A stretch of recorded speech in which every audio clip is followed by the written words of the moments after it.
জয়গুৰু শংকৰ। আজি হৈছে শংকৰদেৱৰ জন্ম জয়ন্তীৰ আগৰ দিনটো, মানে শংকৰ উৎসৱৰ গণহৰ দিনাখনৰ পৰাই পদূলিত কলগছ ৰুই আৰু গধূলি তাত চাকি দিয়া হয়। গতিকে এয়া দাদা আৰু দেউতাই মিলি বাৰীৰ পৰা কলগছ কাটি আছে।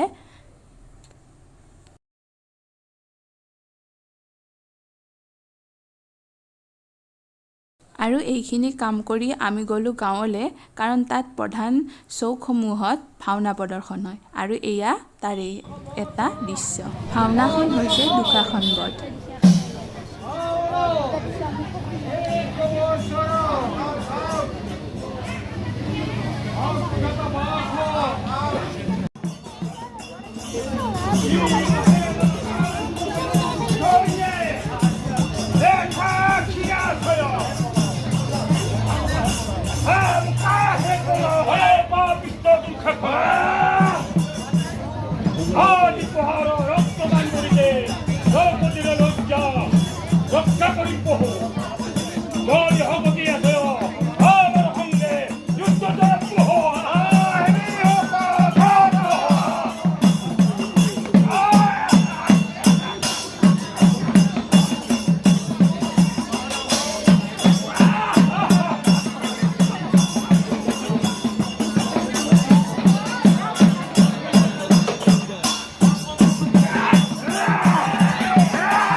চাই আহি ঘৰত আহি দুপৰীয়াৰ সাজো বনালোঁ।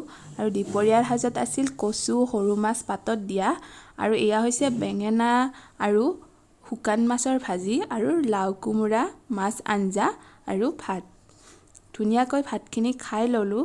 তাৰপিছত অকণমান ৰেষ্ট লোৱাৰ পিছত গধূলি এয়া কলগছত চাকি দিবৰেই হ'ল।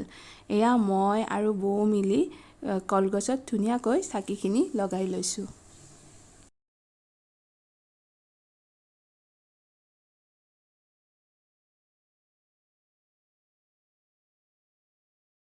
গধূলি কলগছত চাকি দিয়া সময়খিনি যে খুব এটা ভাল লগা পৰিৱেশ, কাৰণ সকলোৱে এই সময়ত চাকি কলগছত জ্বলায়। আৰু ঘৰৰ পদূলিয়ে পদূলিয়ে যেতিয়া কলগছত এনেদৰে ধুনীয়াকৈ চাকি জ্বলি থাকে, খুব এটা ধুনীয়া দৃশ্য হয়, চাবলৈ খুব ভাল লাগে আৰু মনত এটা একেবাৰে ভক্তিভাৱ আহি যায়।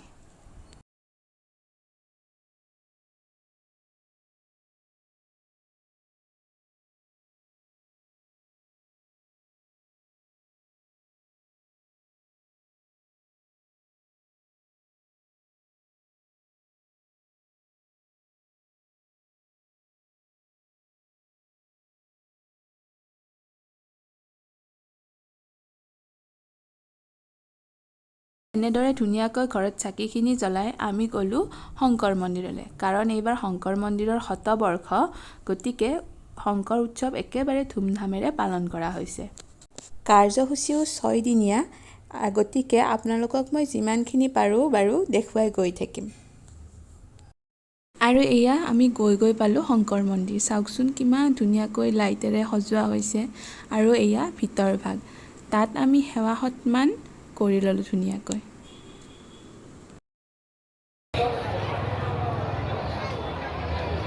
আমি আমন্ত্ৰণ জনোৱা মহিলা দলৰ নাম বুলি কৈ দিছোঁ।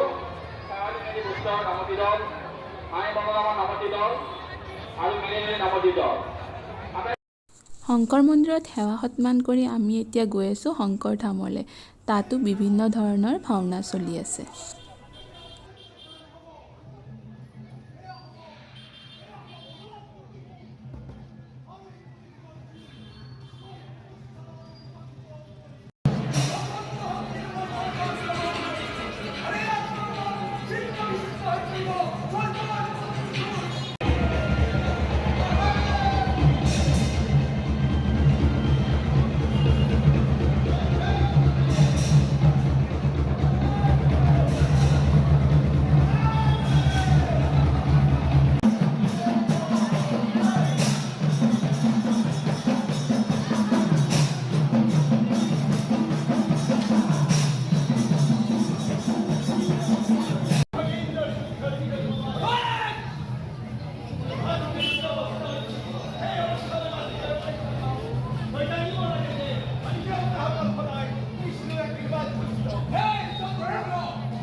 ভাওনাখন শেষ হোৱাৰ পাছত এতিয়া আমি ঘৰলৈ উভতিম।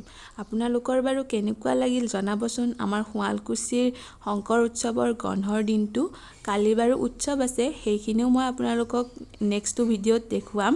গতিকে আজিলৈ ইমানেই। ভিডিঅ'টো যদি চাই ভাল পালে প্লিজ লাইক, কমেণ্ট আৰু মোৰ চেনেলটো ছাবস্ক্ৰাইব কৰিবলৈ নাপাহৰিব। পুনৰবাৰ নতুন এটা ভিডিঅ'ৰ সৈতে লগ পোৱাৰ আশাৰে ধন্যবাদ।